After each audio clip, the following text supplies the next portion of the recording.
So welcome to the interview. I'm Ken Holloway, your golf coach buddy, and I have the pleasure today to be sitting here with Martin Chuck. Morning, Martin. Hey. I can't say enough great things about Martin. I've been following him for 12 years and happy to call him a friend. It's an honor and a privilege. And if you don't know who Martin Chuck is, you're in for a treat today. And if you know him and love him like we all do, you're still in for a treat today because we're going to go deep on some golf, the mental game and the physical game. So Martin, welcome to the interview. Thanks for being here today. Good to be here. Thanks for tuning in. Who's your favorite golfer of all time? Favorite golfer of all time? My mentor, George Knudson, is got a soft spot in my heart. I'd say I enjoyed watching Jack Nicklaus as a kid. Oh, wow. I liked the way he looked like he stalked the golf course. He very rarely let himself get flummoxed out there. Okay, so watching him play was great. I had an appreciation for Lee Trevino when I was a kid. As I got older, not older, but still as a kid, Tom Watson was like a hard-charging, confident guy, which was nice. Yeah. And then there's generations. I'm 56 now, so it's like I think about the players that were fun to watch. Certainly watching Tiger evolve as an amazing player from his amateur days. I don't think people realize that to win 3 U.S. juniors and then 3 U.S. amateurs, they say, I don't think that record will ever get touched, ever.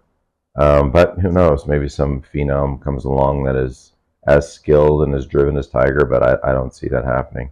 That to me is unbelievable. There's so many golfers, but those are a few. Okay. I watched Tiger win that 6th event. It was epic. It was right on the edge of your seat, right down to the last wire. Yeah.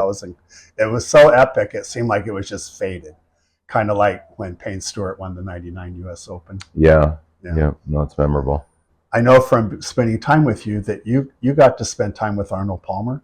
Yeah, I did. I get to meet him a few times. I'm curious, what you'd like to share about him and how knowing him affected you personally. You can't help but notice when you're around him that he's got a very cool aura. Some people do, some people don't. He definitely was one that had one. He had a smile for everybody. He'd shake your hand, look you in the eye.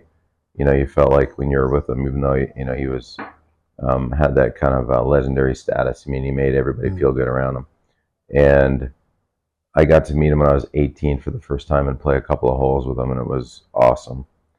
And so it was an event it was a sponsored Cadillac event, and in this event, the pro and the junior, and I was the amateur, got to play with Arnold for 3 holes. It just so happened it was the first 3 holes on a golf course in Windsor, Ontario, near Detroit. And I got to hit the first tee shot ahead of him, which was crazy. He was super nervous, and I flushed it, nervous, anxious, looked up, couldn't hit any better. And he was like, "Hey, son, good shot." And he walked up and proceeded to hit it about 10 by me. And he was 50. Oh, wow. At the time, I think he was like late 50, like my age now. Oh, wow. And I was 18. Wow, what an experience. Yeah. So I did a little research on George Knudson. Cool. And he's awesome. He was awesome Canadian champion golfer. And I know you met up with him when you were a young boy. Mm-hmm. And you got to study with him. So I'd like you to share with us, what did you learn from studying with him that you tell all your golfers today? What really carries through time? Tons of things. So in Toronto, there's a golf course called Don Valley Golf Course, and it's right at Yonge and York Mills, for those of you that geography of Toronto. It was a good public golf course, and somewhere in the newspaper, my dad said, "Hey, George Knudson is having a complimentary junior clinic." So I was probably 9 years old, and I went to this complimentary clinic. And so I was all ears, where some kids weren't. I was into it. And, adults know some kids are tuned into things, whatever interests them, and golf interests me. So when I was in front of George, I was like, okay, whatever he said, I was trying to pay attention to and do the best I could. So as a coach now, when I have a junior that's really into it, it's cool. It's like the most fun person to coach is a tuned in junior. So he would do that from time to time, I'd say once or twice a summer. And then my dad, for my birthday, I want to say when I was 10, the next year, since I had so much fun with George, I got to spend. He bought me like a full day session with him, and it wasn't just me. It was, here's the coolest thing. It was supposed to be 3 people in George for the day, from say 9 o'clock to 3 kind of thing. And when I showed up, one guy couldn't make it. He was called away on business right away. And the other person in the group happened to be a Canadian legend himself in golf, a guy named Gar Hamilton. And I didn't know who Gar Hamilton was at the time, but he'd played college golf, oddly, at my alma mater, New Mexico State. He had played on tour. He was a very winning club pro in the Ontario PGA, and a very, very good player. So I show up for the day, and some little kid and a pro, and then George Knudson, and the third dude literally was there for a minute and had to leave. So that was awesome to be around 2 pros, watching the pro hit it, get his insights from George, and then George was giving me my insights, and most everything was about swing the weight of the club, meaning the club's never on the ground, it's always a part of you. Do you have a nice radius? Can you move the club around you without a bunch of chaotic events? So that was George's big premise, was starting form to finishing form. Whether it was a small swing to a large swing, it had a rhythmic delivery, and you could let it go around you and then finish kind of in front of you and relax. And that's the memory of the day. Like, I think back about that because I haven't thought about that in a long time, and it was a cool experience. Awesome. I remember, because I know your story, George said, "Hey, did your dad teach you to keep your head down?" Yeah, he did. Yeah, that day, I remember hitting a few for George, and that was that day actually. And I'm hitting a few, and I was pretty proud of myself because I made good contact. I was nervous, and then George said to me something like, "Okay, your dad taught you that?" I'm like, "Yeah, my dad was a 15 handicapper, loved golf, but he just was more. Obviously, he got me. He didn't try to teach me. He put me in front of people that were really good teachers." And so I changed a few things like immediately, and my dad was like, "What do you mean? Don't keep your head down?" So I think he broke 80 once in his life, and some of that's physicality, and he learned later in life and stuff. But as a supportive father, he saw that I had an interest in the game, and he did everything he could to kind of put me in front of people that could help me, and he had no idea, that the journey from those days would lead to where I am today. Awesome. Speaking of where you are today, go ahead and take us from that time when you started with George and take us through the evolution of your competition as a pro golfer from high school and college. Can you fill us in? Yeah.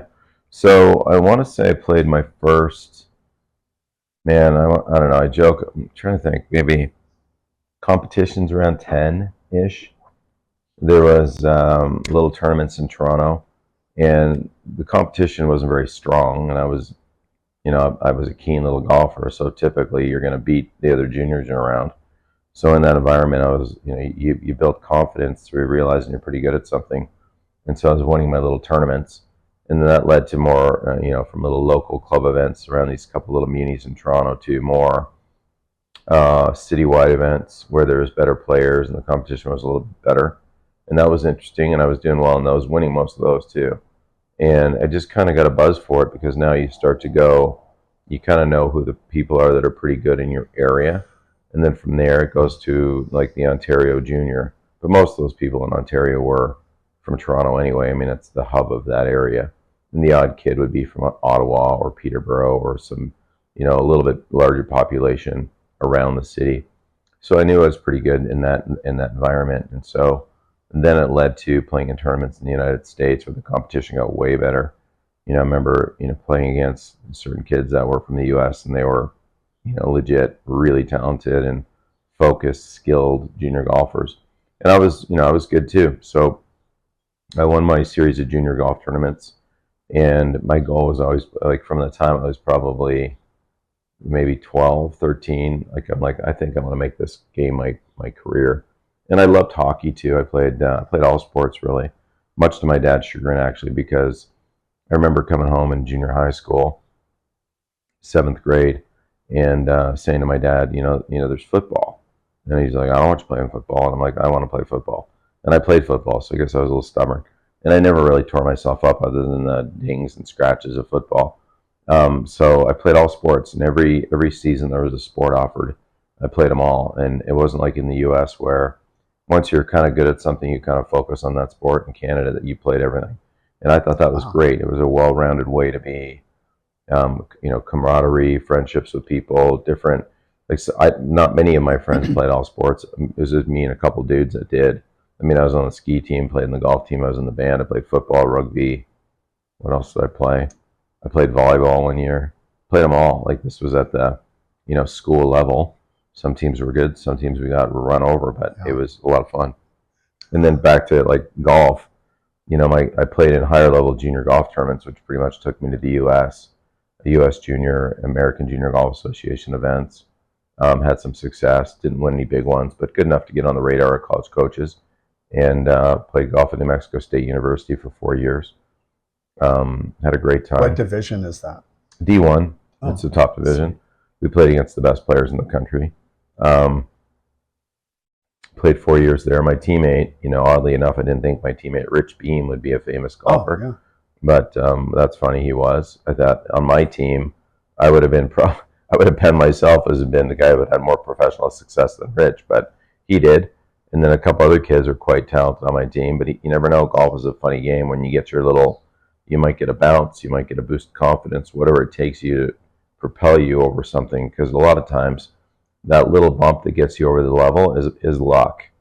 I mean, you have to have the skill to be prepared for the luck, Yeah. but you get a little bounce here and there. A ball goes in that might otherwise not have it. Hits the tree, goes in the fairway.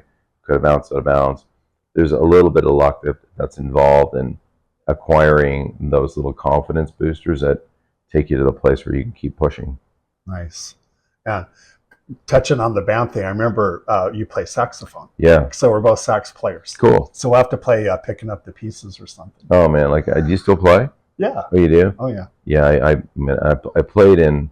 I picked up my nephew's saxophone, my cousin's saxophone. He's Uh-huh. a good little 10-year-old dude, and I hadn't played in years. I picked it up, and it's like literally riding a bike. Now I don't think I could play for more than 5 minutes, but Sweet. yeah, And also he plays the mean harmonica. So yeah. maybe I check like that out today.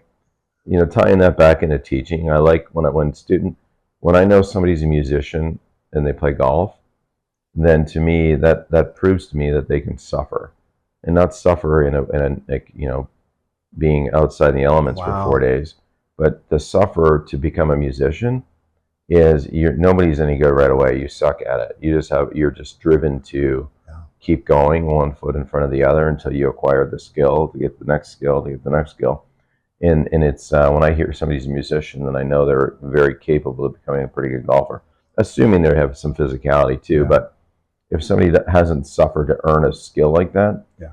baseball, football, those traits that you might become good at might just be too easy for you. Like if you're bigger, stronger, faster than the next dude, and hey, I'm a good football player because you're 6'2" and somebody's 5'8". Well, congratulations, but that's really not. That you haven't really earned that. Now you go play college football against other 6'2" big boys and get really good. Now you've earned it. So Sweet. Yeah. That brings up an interesting point that you talk about at your academy is giving it time to take effect. sure. Because I remember learning the saxophone, it was difficult, and I got frustrated with it, and I wanted to quit. My dad made me stick with it, and Yeah. I'm glad he did. Good. And I got over the hump, and then I acquired that skill. So Yeah. golf is kind of the same way, right? Yeah. In terms of developing a skill set and learning impact skills. And Yeah. I mean I think anybody can put a ball a foot beside the cup and tap it in. Okay, and then go 2 feet out and maybe tap it in, 3 feet out, and all of a sudden, wait a minute, they don't all go in. So there's like right beside the hole, you have immediate success, you'd hope. And as you get farther away, you don't have success. And then, but obviously, you're not going to hole every shot you hit. But then can you start to acquire the little skills to get the ball closer to the hole so you can get it in? And oftentimes, like, the fun part of golf is just going to the range and smashing away. And it's fun to see golf ball like speed off the club face. But if you go do that right away and you haven't been sort of trained, you might be putting in a habit or creating a habit that is hard to overwhelm with some good coaching and actual proper fundamentals. speaking of smashing balls at the range, did you ever hit drives so far and so high that you can't even believe it? Yeah, I've had moments like I that, have but too, and you know, it's unforgettable. Isn't yeah, it? no, it is. It's like Yeah, the harder you hit it, the better it goes, and you just yeah. feel like you can't miss. Oh Can't. yeah, It's like wow. Um, yeah, I'm so excited. I'm losing my train of thought. no worries. So, uh, after college, you went on the pro Yeah, tours. well, I played on the Canadian tour. I got my Canadian tour card, which was a lot of Okay. fun. I remember that qualifier was nerve wracking. It was a freezing cold weather in Canada, like Oh, frost delays, and I think maybe the highs didn't get it, oh no. into the 50s. But it was, fine. It was just one of those things where, do you have the fortitude to play through some poor weather and, to score? And in golf isn't always like shirt sleeves and perfect out. Oh yeah. And so, yeah, I managed to play good enough to get my card and played 3 years up there, which was fun. Traveling in my car from West Coast to East Coast from May to September, and learned a lot. Learned how good players are. I mean, from all over the world. The Canadian Tour was a great tour back in the day. At this over 30 years ago, because they had the PGA Tour. They just started the what was called the Web or Nike Tour back then, but no, Ben Hogan Tour, and so the Canadian Tour was actually in this very famous tour that had been around forever, and it was a tour that you'd go cut your teeth on. A lot of South Africans played on it, a lot of Australians, a few Japanese dudes would come over and play on it. So it was a very skilled tour. Then the Ben Hogan Tour started, which was what now is the Corn Ferry Tour, and went nationwide. All these different Pepsi. Pepsi Tour. Yeah, Yeah. was it Pepsi? Yeah. Was it sponsored by Well, maybe Pepsi? I'm mistaken. I don't think so. Not Pepsi, but Been a long time anyway, ago. yeah. So I never made it to the PGA Tour, but had a great time playing for a few years. And then out of the blue, I got offered a job as to be a director of golf at a very nice facility in Palm Springs that I was kind of living around there at that time, and Oh, just nice. opted into the job because I realized, hey, I was very good, but I wasn't quite as good as the guys that continued to play on at the highest level. Oh, But wow. I didn't have regrets from that. I just had a great time in golf, and I still have a great time in golf. Awesome. Speaking of being good, you've set some course records. Well, yeah. I mean, it depends where you play, but yeah, I shot 62 at Indian Ridge years ago, and that was fun. Two double eagles. I had a double eagle that Oh, day. wow. Sorry, one double eagle that day and two eagles. Yeah, I've done that a couple times, but I don't think any of them stand still. So you took your game as far as you could take it as a player, no doubt about it, right? I look at it like I think that I took it as far as I could take it. My coach George Knudsen passed away in Yeah. 1989. Right. So he passed away when I was in college, which was a big blow for me just because I love the guy. He was a great friend of mine and mentor. And to lose him was tough just because he was one of those. And he had won a lot of events. He on won the eight tour. eight times on the Yeah. PGA Tour. And So he could have really helped you if he hadn't well, passed away early. looking in the rearview mirror, you don't know. But it would have been fun to have him as my coach when I was trying to play pro golf. That would have been great. Sure. And then at one point you said you were having trouble putting.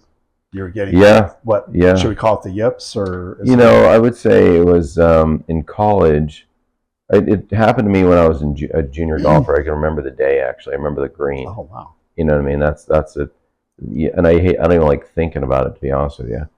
But since you asked me, Sorry. it's okay. You know what? It's one of those things where I don't I don't believe in, and some people don't want to talk about like things that they might affect them. I remember the green I was on, where I was. I couldn't tell you what hole. I could walk you to the hole. I had this like 6 foot bender, and I never felt this before. Like I would hit, wouldn't make every putt, but I certainly would hit every putt with the intent on making it. And the motion of hitting the putt, or the feel of hitting the putt, was always fine. It was just whether maybe I picked the wrong line or had the wrong pace or whatever. But it was never ever flinchy. And I remember the first time I hit a putt where I felt like I, got zapped by like a taser. Yeah. You know what I mean? For sure. Yeah. So that was. Unfortunately, I do know what you Well, mean. Yeah. you play golf long enough, and everybody does. Unfortunately, this conflict between conscious and subconscious happens, and it's some question in your mind, whether it's pace or line. You have a conflict, and in that conflict, you can't trust yourself, and then you you make a stroke that's that isn't committed. It has a lot to do with what you see. And so once that was I had a few of those. I'm like, man, and I got a scholarship to play college golf. And I remember freshman year, you play college golf and it's interesting. Your coach welcomes you into a team of dudes and they're all good guys, but they don't want you to take their spot. I mean, they've established themselves on the team. A freshman knocking off a junior or senior is like, if you're the junior or senior getting beat by a freshman, that's tough on the ego. That's tough on anything. So as a freshman coming in, they're like, "Hey, nice to meet you." Blah blah blah. They want to stomp on you in qualifying. They don't want you to beat them. But yeah, you kind of have to beat them, or you're not a valuable member of the team. Like a coach doesn't want you to, carry you along for 2 or 3 years until you finally establish yourself as somebody who can contribute to the team. Meaning, any college golf team, for example, might have 10, 12 players on it. Well, only 5 or 6 get to actually go to a tournament. And then at a tournament, four scores typically count. So you have to be a contributor, to that team. So as a freshman, I was pretty overwhelmed my first semester, thinking, my gosh, I'm not qualifying for playing terrible. And to your point, I was struggling a bit, and probably it's your next question. I bet I'm going to ask. No, it's not. Okay, cool. So, I see. My dad said to me, oddly, he goes, "Why don't you, go see a hypnotist?" I'm like, what? Anyway, I thought that was unique. My father gave me that insight. I go to the Las Cruces yellow pages or something, scroll down, and sure enough, yellow pages under H, hypnosis. There's like 2 numbers there. I pick one, I call it. Little old lady answers the phone. Lovely gal, lives in a little house, perfectly kept. I go see her, go in a tiny room. She's got the comfy chair. I'm in the comfy chair. Next thing you know, I'm like, she goes, "Here you go, dear," cassette tape with, her talking to me. She recorded the session. I basically fell asleep, or you could call me hypnotized, whatever you want to call me. But it was a tape that I would play at night when I went to bed. And the tape basically was a calming mechanism, kind of leading me down this road of getting out of my own way to just, I remember like there's the idea of a stream and green grass and flowers and just all these pleasant sounds and stuff. And then in that you had these directions kind of letting you calm down a bit. Next thing, I barely make my way. I would fall asleep through the thing. But it was, which was great because I would sometimes stay awake thinking about stuff versus this thing gave me a direction to kind of get my mind going. The next thing I'm falling asleep anyway, which was perfect. So I slept better. And guess what happened? I started putting better. Go figure. I didn't change my technique, whatever. Next thing you know, I'm making a few putts. Doesn't take much in golf, a stroke here or there, and it changes the whole tide of things. And I was performing better. Awesome. Yeah, I teach my students that if you're good at putting, it takes some of the stress off the rest of your game. Totally. Yeah. So it's been said that we teach what we most need to learn. And my question is, how did you first fall in love with teaching? How did you know? George Knudsen started this junior academy at the National. So from the time I was 12 to 15, 3 years, I was at like a developmental camp with him. Probably, I'm going to say average 4 days a week, sometimes 5. So from 8 o'clock to 11 o'clock every day, he kind of picked these juniors. I was lucky enough to be one of them, to be developed at this amazing course in Toronto, which I'm amazed, kudos to the members at the National for letting George Knudsen, mind you, he was like the coolest Canadian golfer, but he was cool. They let him create a junior development program at the nicest club in the city. Well, one of, still my favorite golf course in the world. So you can imagine, here's this really high-end private club, but then George and his merry band of nitwits, me, would be at the back of the range and working on stuff, and it was awesome because a lot of balanced stuff, a lot of underspeed pitch shots, curving the ball. So we would work for 3 hours a day with his tutelage, and then it'd be a break, and then he would coach adults in the afternoon. And it was always the same lesson he gave to these adults. It was after lunch. It was 3 people typically, and it would be like a 3-hour session. Once in a while he'd do the full day. That's what I got to take part in. But I think he realized that wore people out too much, so he would do 3-hour session with adults. So we would either go do some work for the superintendent if he needed it, which was anything like raking leaves, fixing ball marks, all kinds of stuff. Or sometimes we get to go play or go work in a short game or whatever. So it was just every day. It was that way. I'm getting a little lost in my thought. What was the question? How'd you know when you first fell in love with Oh, teaching? so anyway, so George tells us he's going to open up his own driving range, and it wasn't at the National. It was in Buttonville, which is a little suburb north of Toronto, which is a little bit east of where the National was, closer to my house, oddly, and I had my license by then. So he said, if you want a job, I got a job for you, and basically it was, he had kind of modular golf shop. I think it was like trailers kind of assembled together. It looked nice. And then an indoor area, if the weather was bad, you could sit down, have a bite to eat, have a beer, whatever. So we would sell snacks, give people their golf balls, and then we'd walk the range. It was a private driving range, meaning you couldn't hit balls there unless you were a member. So that kept kind of the riffraff out, so to speak. So you joined for a year. I think it was $300 for the year, and then you could buy golf balls, or you had a tab and you just put the golf balls on your tab and you paid monthly. And so it was kind of more serious practicers that would come there, or just developing golfers, but they knew it was a all turf, really good deck. Oh, nice. Targets out there. It was nice. So what he taught us to do as little minions that he trained was, once we were, there's always two of us working. So one of us would be at the counter and one of us would walk the range deck. And there might be anywhere from like 3 to 15 people hitting balls at one time. We'd just walk along and just say, hey, how you doing? Any questions? Because he taught us what to look for and what to say based on our issues. So we were pretty confident in looking at what we saw, whether it was grip issues, face, or low point problems.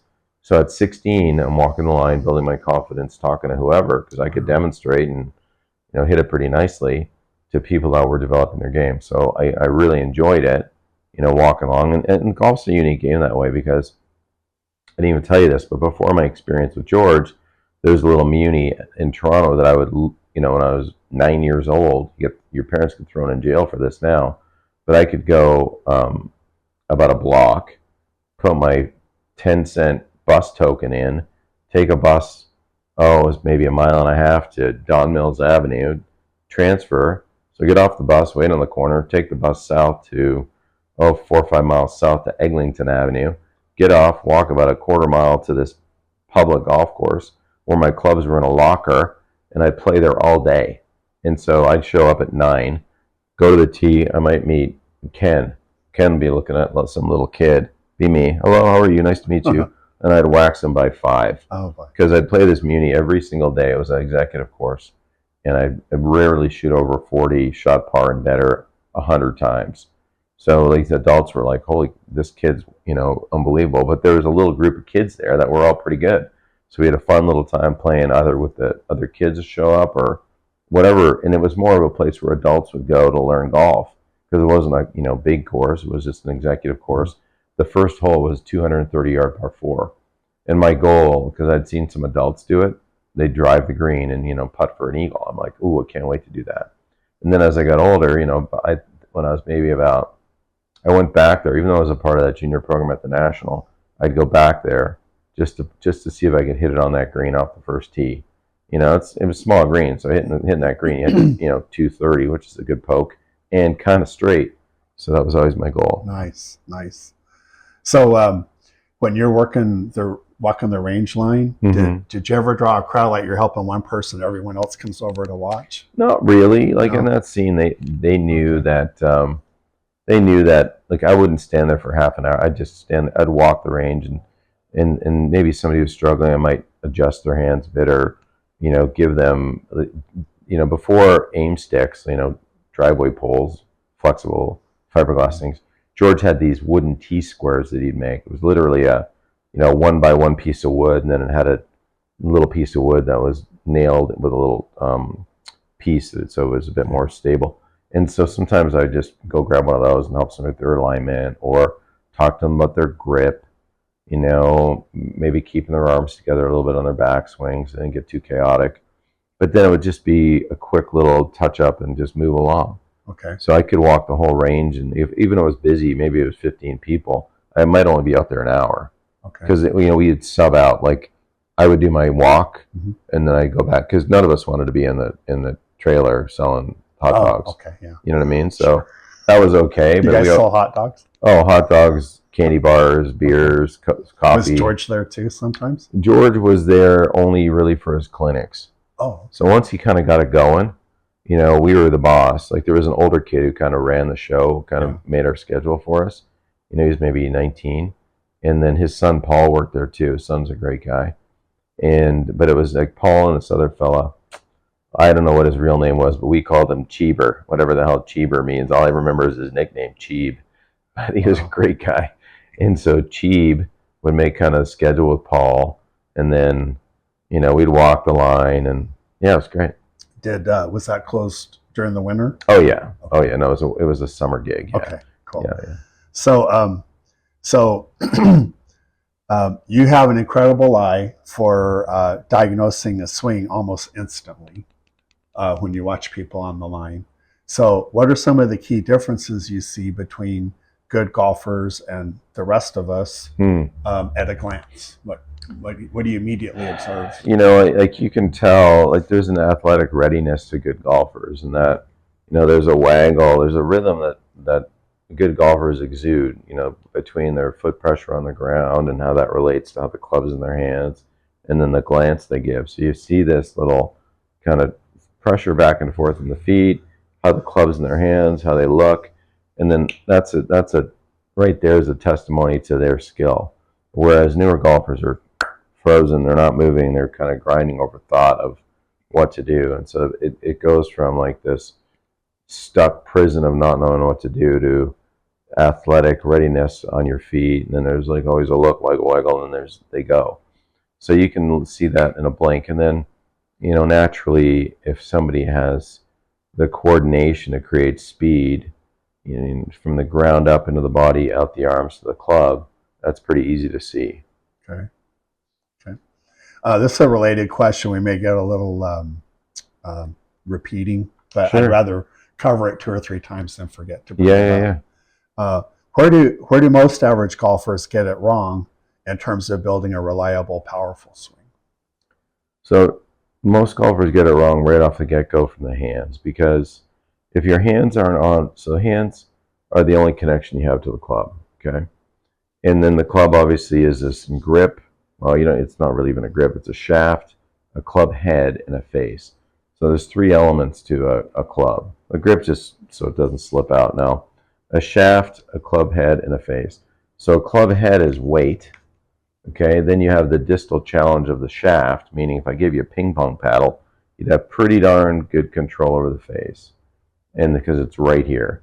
But now down there, it's a little trickier. So the farther the striking surface is away from your hands, the greater the challenge. I mean, I don't think I'd be any good on a polo pony trying to wallop some ball down there if I'm sitting on a horse. Never mind even staying on the horse. That to me is crazy. Those guys and gals are athletes. Now, so managing that, like, can you get your good hands on there so when you swing the weight of it, the face isn't in a place that doesn't make sense? Because pretty quickly, your subconscious will take over. When I say subconscious, I always joke, I go, there's some person up there in the control center here with the sticks kind of guiding your moves. And they realize, oh, there goes Marty again. The face is going to be delivered wide open. They're going to hit it 9 miles to the right.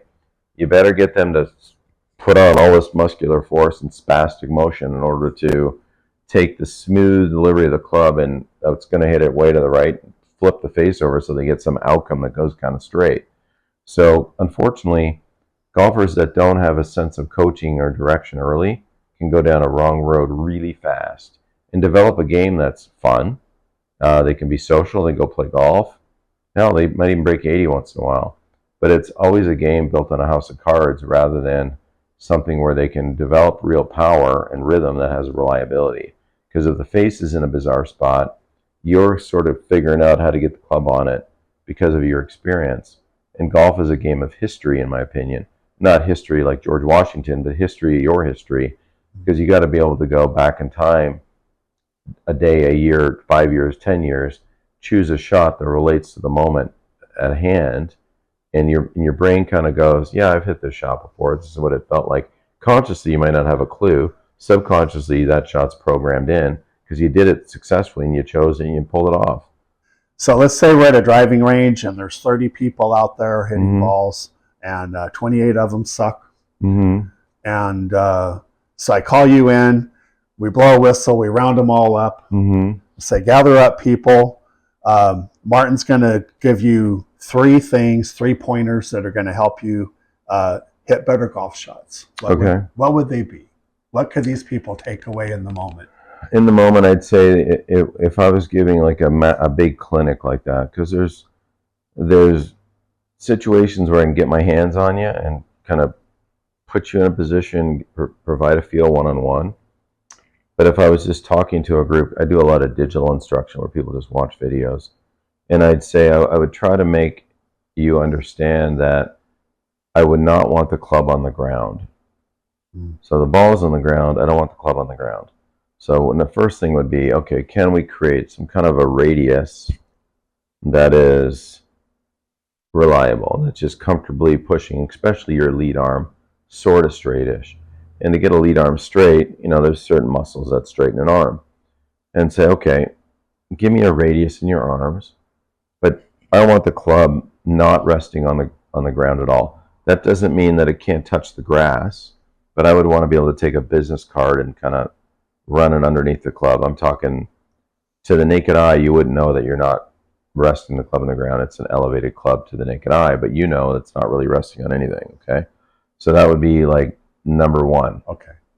That sensation of being able to don't ground the club. Now, visibly, nobody be able to tell. Don't let the ground hold the weight of the club. Don't let the ground hold the weight of the club, yeah. Good, okay. Educated hands. And then, yeah, obviously, if I could inspire people to have good hands, I would, but it's pretty tough to do that to a massive group. Then the next point I would make would be the golf swing's not a pull, it's a push. Meaning that since you have the elevated club and the club's off the ground, the motion to your right and to your left, assuming we're all right-handed golfers, is something that isn't pulling toward us. It's always pushing away from us. So even in a push-up, even you lower yourself, but you're pushing, and to push yourself away from the ground, you're still pushing. A backswing creates some bends in the arms and some compression of the arms against our body, but it's always a radius away from us. So I would inspire the group to try to do these couple of things. Get the club off the ground so that it's not resting, and that when they take it back, everything feels like they're making a circle away from their center. And then I'd ask them to put their attention on the weight of the club to feel like they can swing it, let it go around them, slow down, and rebound in front of them to where they can maybe achieve some balance. And to try to not let the outcomes affect that. If they can be disciplined enough to do those 3 things and not let the outcomes disappoint too much, because people are just so tied up in the outcome that they lose the opportunity to learn from the swing they took. So those would be the 3 things I'd say. Okay. If I had to rally in 28 range rats that had no idea what they're doing, that's what I would say. Okay. Today, anyway. I might change my mind tomorrow. Yeah. On a related note, it's argued that a lot of people, maybe they think they're improving their golf game when they go to the range and bang balls, but they're really not. In fact, they're ingraining bad habits. Totally. Okay. All right. 100%. So, what, I have a question. I'm going to segue in this then. I always tell my campers, when I do my golf camps, I'll ask the group, why is golf hard? And they'll look at me and they'll say, oh, there's a lot going on. Blah, blah, blah. I go, yeah, there's a lot going on. I say the game of golf is hard because we only hit a shot every 5 minutes. And then they'll think about it, and they've never thought about it that way before. The range, you pull up a ball, you hit it, you pull up a ball, you hit it. That repetitive motion you have a little residue from the previous shot, so you can make minor adjustments in the range. And maybe it's better, maybe it's not, but at least there's familiarity that lets your body move a club and get an outcome. On the course, you don't get that. On the course, you have a tee time, you go tee off, and hopefully that drive's good enough and you go get it. Maybe you flushed it, maybe it's problematic, but let's assume it's good enough and you go down the fairway. You don't hit that second shot for 5 minutes. You don't hit that third shot for 5 minutes or 4 minutes or whatever. So golf is this crazy game where you can add up all the athleticism of the game and break it down into 1 minute of the 4-hour experience playing golf. Then I'm not counting the putting as the athletic experience. I'm talking about the full swings. And then the chipping. So really all the athleticism of the game is just a couple minutes of the whole experience. So you've got to be able to kind of walk up, make a choice, perform that brief athletic event. And that's what makes it really hard. Okay. Yeah.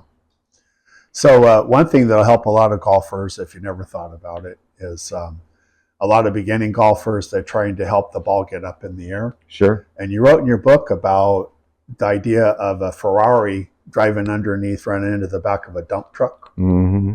And I think if you could elaborate on that, yeah, and explain the difference between the weight and mass of the club head and the ball. Yeah. And then people understand it better. So yeah, so Ferrari's usually a sexy sports car with this low front end, and this dump truck's got this. You can imagine if the dump truck's massive. So a Ferrari's whatever it weighs, a couple thousand, 3,000 pounds. Dump truck is tons and tons. So if this car bumps into this heavy thing, this knows the Ferrari's just going to get shoved right into the ground. Okay, and the dump truck might pop up a bit, but nothing's really going to happen. Now flip the script and take the dump truck and make it a couple ounces. Now or a beach ball, like a big old beach ball. That's, imagine this massive beach ball where there's an equator that's certainly above the nose of the Ferrari. Now when you hit that beach ball, the beach ball is going to roll a little bit and be projected forward. So you get this physical reaction, and that's what I like people to understand is that your job is to kind of create the physical reaction, not try to help it. Like I always say in my golf camp, physics over feelings, meaning there's a precision required in golf, which is really tricky because you got this tiny little club face at the end of the shaft, and you got this ball sitting on the ground, and that you have to have this relationship of the face touching somewhere below the equator of the ball. It's got to touch that southern part of the ball. And, if a club comes down too steeply, it doesn't have much chance of doing that. If a club comes down too shallow from the inside, you might touch a bit of the ground before you get to the ball. So there's kind of this happy space, this runway, I call it, that this club can work on its way down toward touching the ball. That's why putting's easy, because you just you hit the equator every time. It's easy. Now you start making bigger swings, you invite more opportunity for, chaos, because the club's got speed. It has to have a decent path. It has to fit onto the ball a certain way for the ball to react by compressing onto the club. So the ball weighs 1.2 ounces. The club is like 2 pounds. So if you swing the weight of the club, the ball is always going to compress itself just by sitting idle, because the club's crushing it. Like bouncing a basketball, you got the floor. You push the ball down, the ball compresses and the floor expands back up into your hand. A little less, they call it coefficient of restitution, a little less energy. Whatever you push, the ball comes back a little less. That's why you got to keep pushing for the ball to bounce and come back. Well, a golf ball just sits there. So in essence, it's like a basketball sitting there idle, and we bring the floor to it so it can compress and go. So sometimes when you paint those pictures, people go, okay, this ball is looking to be squeezed. How do I squeeze it, and where do I squeeze it? And then why would it spin? Because if we're hitting down on something, because the nature of the game is we stand up and it's an inclined circle where we swing away from the ground toward the ground. That motion back toward the ground kicks the ball into a spin, and that spin's good because it spin against the air makes it rise and also helps it stop when it lands. Too much spin on a driver robs you of distance, and nobody's really worried about too much spin hitting a 9-iron because they know it's just a club they're trying to hit a certain distance and have it stop. Okay, cool.